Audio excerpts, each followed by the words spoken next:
Bloomberg has learned that the US is pushing to control all major future infrastructure and mineral investments in Ukraine. A draft document grants the US first claim on profits transferred into a special reconstruction investment fund and requires Kyiv to pay for all US military and economic support since the start of the war. Bloomberg's EMEA News Director Ros Mathieson joins me now with the details. Ros, what more do we know about this document?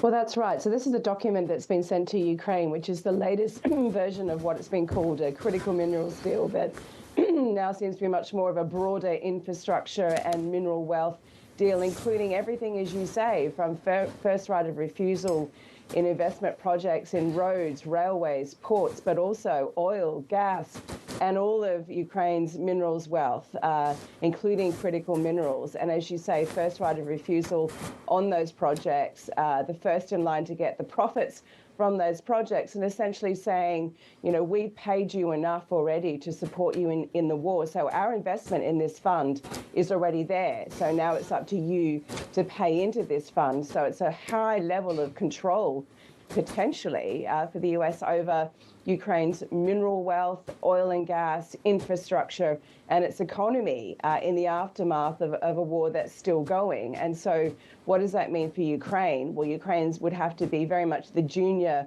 partner in all of this and essentially having to send a lot of money to the US, but also, as you say, squeeze Europe out entirely. I mean, Europe saying they're there and ready to help in the reconstruction of Ukraine, future investment in Ukraine, of course, an economy that's been devastated by this war, and will need a lot of money to get back off the ground again, and saying, Europe, you don't really have a role in this. The question is, where does it leave Ukraine? Is Ukraine prepared to sign on to this? It seems as though at this point, the feeling from the administration in Kyiv is they don't have a lot of choice.